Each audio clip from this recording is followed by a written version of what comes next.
I was born in Skowhegan, at home on Island Avenue.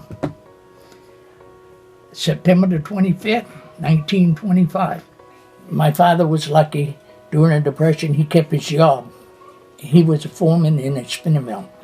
I had 3 siblings, and my father was making $20 a week. And they gave away sugar and lard and fish down at the municipal building, but my father was too proud. Graduated from high school at the age of 17 and enlisted in the Navy. My brother had joined the Army, so I told him that I couldn't let him win the war by himself.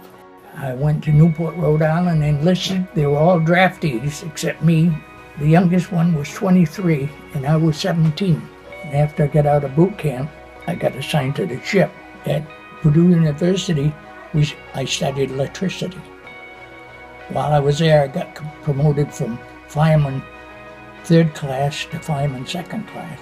Then when I went aboard ship, I'd been there a couple, 3 months, and they promoted me to electrician 3rd class.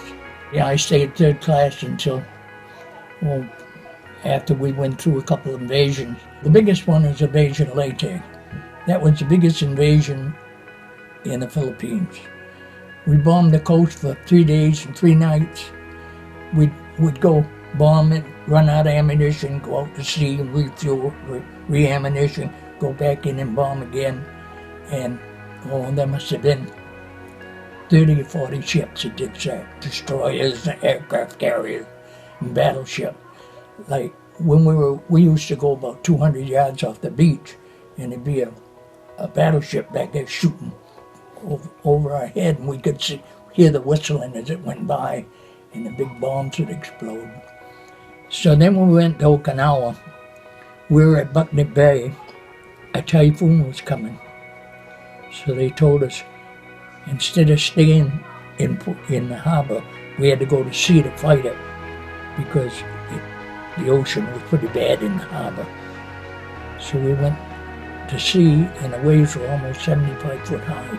And we were in it for 2 or 3 days, and the ship would list 28, 30 degrees either way, and you couldn't sleep in your bunk because you couldn't stay in it. So we used to get in a passageway and put our feet against one bulkhead and our back against the other and sleep sitting down. And the cooks couldn't cook anything because they wouldn't stay in the vats. So they made sandwiches, cold cut sandwiches, and they take them around and feed us. And they couldn't even make coffee. We heard on the radio that President Truman had dropped an atomic bomb in Japan. And boy, we knew that was going to be close. We would have lost almost 1 million men on the invasion. We knew that was it. I got discharged in 1946, the first time. I went to University of Maine. And at the time I went to Maine, there were thousands of veterans that were going to school. So they made an annex down in Brunswick, and they sent all the veterans down there. We lived in the Navy barracks. We went to school from 8 till 5 every day, and from 8 to 12 on Saturday morning. So during my freshman year, I met the beauty of my life, Marguerite.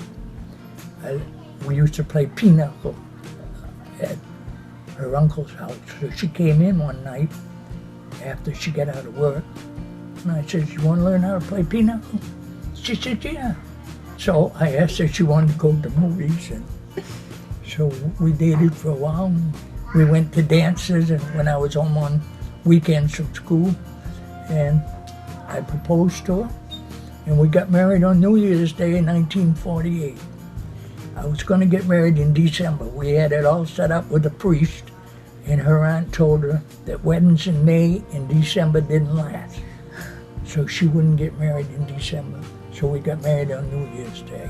I went as far as finished my sophomore year, and I got called back in the Navy. I got a letter, and 2 weeks later I was aboard ship.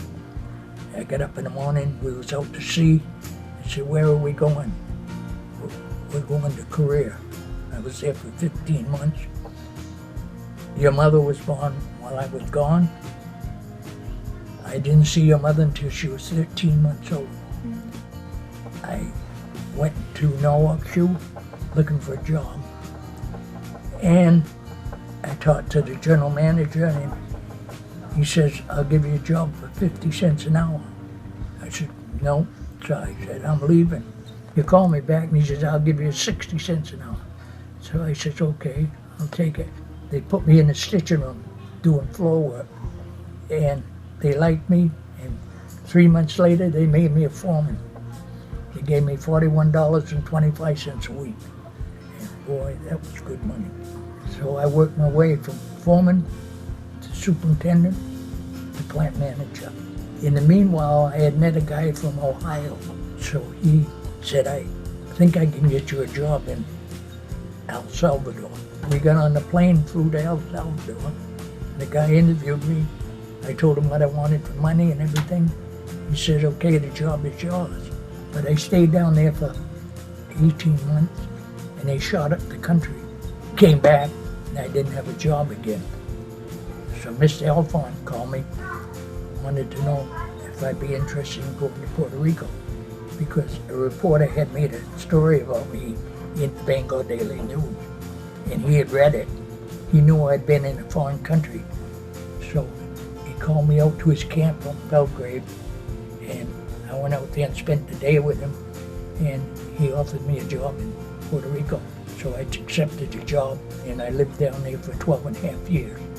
They sent my son to Colby College, and my daughter, and Lisa to Thomas. And after Lisa graduated, I retired at the age of 61 and came back to Scotland.